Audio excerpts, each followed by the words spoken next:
Assalamualaikum warahmatullahi wabarakatuh. A'udzubillahi minasyaitonir rajim. Bismillahirrahmanirrahim.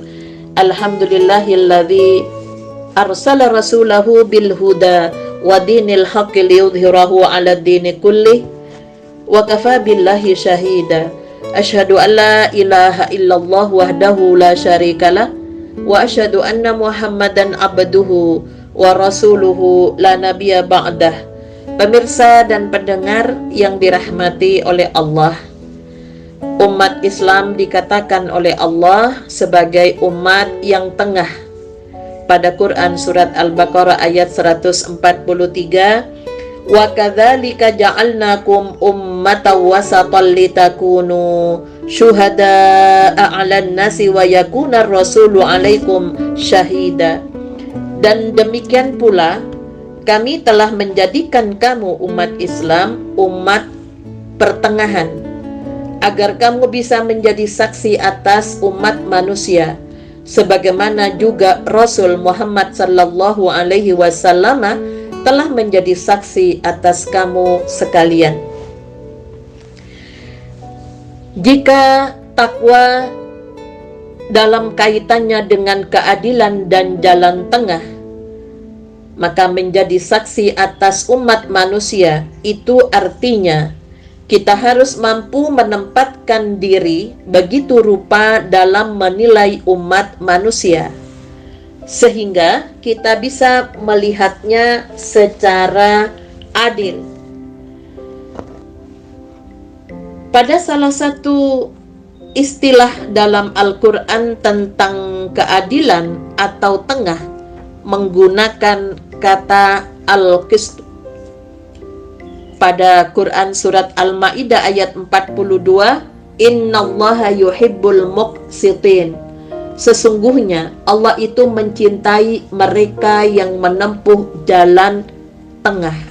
Keadilan adalah juga ketengahan, dalam arti bahwa kita tidak boleh terlalu dikuasai oleh a priori atau oleh sikap-sikap suka dan tidak suka. Ali bin Abi Thalib radhiyallahu anhu mempunyai ucapan yang cukup terkenal, unzur ma qala wa la tanzur man qala.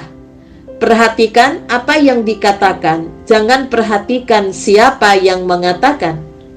Sebab kalau kita sudah lebih banyak memperhatikan pada siapa yang mengatakan, maka ada bahaya jatuh pada perasaan suka atau tidak suka. Islam adalah agama dari suatu umat yang oleh Allah Subhanahu wa ta'ala disebut ummatan wasatan. Maka tentunya jauh lebih sulit menjadi seorang muslim daripada menjadi orang lain. Kesulitan itu digambarkan dalam surat Asy-Syura. Disebut surat Asy-Syura karena tema yang paling dominan adalah persoalan musyawarah. Salah satu cara Rasulullah menamakan sebuah surat ialah berdasarkan tema yang dominan dalam surat tersebut. Pada satu ayat dalam surat Asy-Syura menyebutkan pada ayat 38, wa amruhum syura bainahum, dan perkara mereka putuskan melalui musyawarah. Konteks ayat tersebut adalah untuk memberikan gambaran mengenai ciri orang-orang yang beriman. Selain kebiasaan menyelesaikan masalah dengan musyawarah, ciri-ciri lain orang yang beriman digambarkan dalam ayat berikutnya pada Quran surat Asy-Syura dari ayat 39 sampai ayat 43. Walladzina idza asabahumul baghyuhum yantasirun. Dan bagi orang-orang yang apabila mereka diperlakukan dengan zalim, mereka membela diri. wa jazaa'u sayyi'atin sayyi'atum misluha faman afa wa aslaha fa ajruhu 'ala Allah innahu la yuhibbudz zalimin. Dan balasan satu kejahatan adalah kejahatan yang setimpal, tetapi barang siapa memaafkan dan berbuat baik kepada orang yang berbuat jahat, maka pahalanya dari Allah. Sungguh dia tidak menyukai orang-orang yang zalim. Walaman intasara ba'da dzulmihi faulaika ma 'alaihim min sabil. Tetapi orang-orang yang membela diri setelah dizalimi tidak ada alasan untuk menyalahkan mereka. Innamas sabilu 'alal ladzina yadhlimuna an-nasa wa yabghuna fil ardi bighairil haqq ulaika lahum adzabun alim. Sesungguhnya kesalahan hanya ada pada orang-orang yang berbuat zalim kepada manusia dan melampaui batas di muka bumi tanpa mengindahkan kebenaran. Mereka itu mendapatkan siksaan yang pedih. Walaman sabara wa ghafara inna dzalika lamin azmil umur. Tetapi barang siapa bersabar dan memaafkan, sungguh yang demikian itu termasuk perbuatan yang mulia. Jika kita memperhatikan deskripsi dalam rangkaian dari ayat 39 sampai ayat 43, betapa sulitnya menjadi seorang muslim. Melalui deretan ayat itu Allah mengajarkan bahwa sesuatu harus dilakukan sesuai dengan kondisinya. Ada prinsip, kalau ketegasan memang diperlukan, maka seorang muslim harus tegas. Tapi kalau pendekatan kemanusiaan yang harus dilakukan, maka seorang muslim harus berusaha melakukan pendekatan kemanusiaan. Pemirsa dan pendengar yang dirahmati oleh Allah, untuk bisa menempuh jalan tengah yang adil seperti dikehendaki agama Islam, ada persyaratan keterbukaan.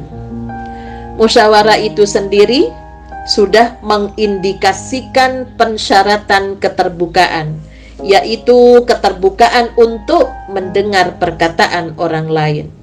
Selain berpegang kepada hak menyatakan pikiran, agama Islam mengajarkan bahwa manusia pada dasarnya adalah baik karena diciptakan dalam fitrah dan mempunyai watak yang disebut dengan hanif.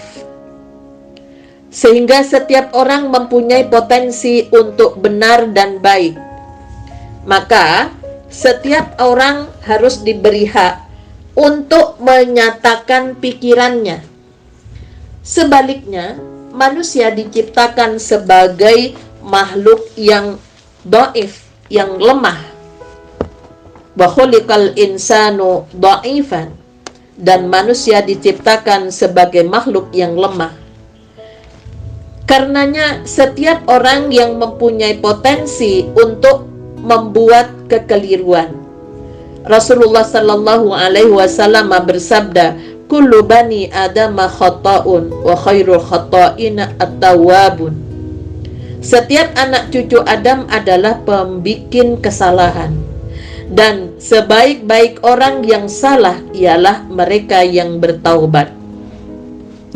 Manusia selalu membuat kekeliruan.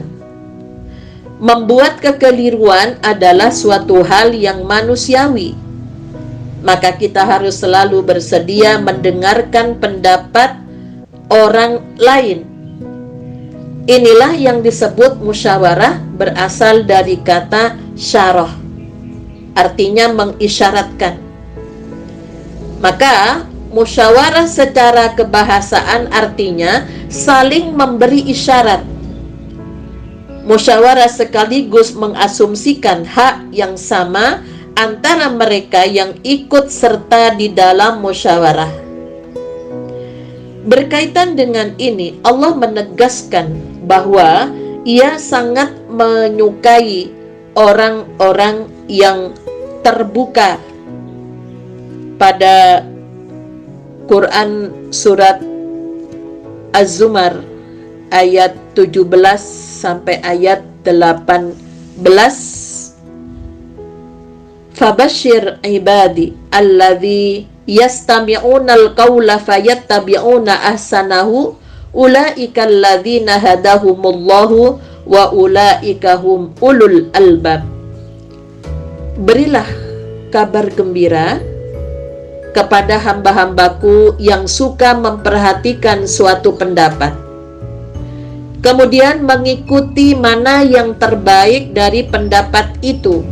Mereka itu orang-orang yang mendapatkan petunjuk dari Allah, dan mereka itulah orang-orang yang mempunyai pikiran yang mendalam.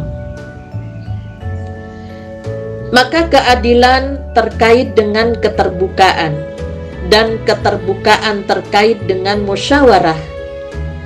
Kalau kita ganti kata-katanya dalam jargon kontemporer, maka suatu masyarakat itu hendaknya menjadi masyarakat yang adil, terbuka, dan demokratis.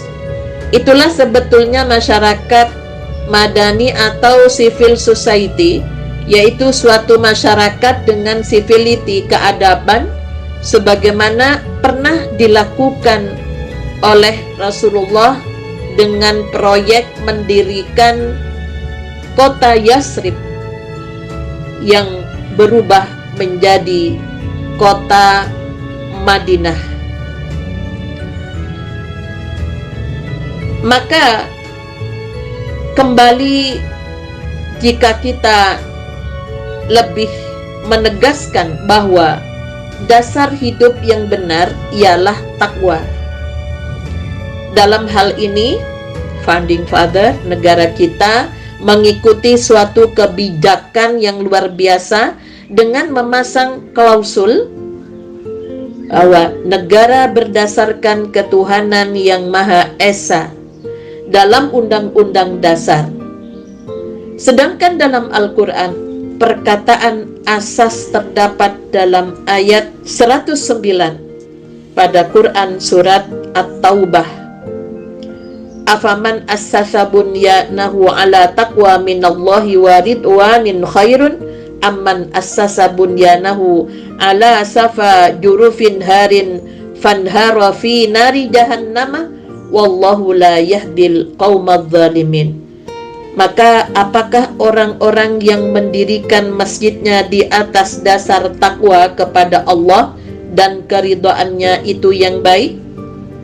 Ataukah orang-orang yang mendirikan bangunannya di tepi jurang yang runtuh, lalu bangunannya itu jatuh bersama-sama dengan dia ke dalam neraka jahanam, dan Allah tidak memberikan petunjuk kepada orang-orang yang zalim.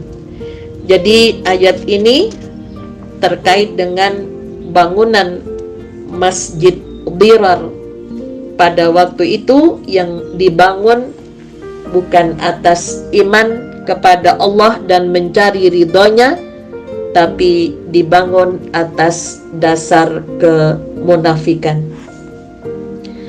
Pemirsa dan pendengar yang dirahmati oleh Allah, jadi dasar hidup itu hanya ada dua, yang satu benar dan yang lain salah. Yang benar ialah takwa kepada Allah dan semangat mencari ridhonya. Dan yang salah ialah semua dasar hidup selain itu. Inilah salah satu segi dari takwa yang sangat penting kita perhatikan dalam memahami ajaran agama kita, yaitu agama Islam. Kalau kita betul-betul bertakwa seperti yang dikatakan oleh Allah, maka janji Allah pada Quran Surat At-Talaq ayat 2 dan 3. Wa may yattaqillaha yaj'al lahu makhraja wa yarzuqhu min haitsu la yahtasib.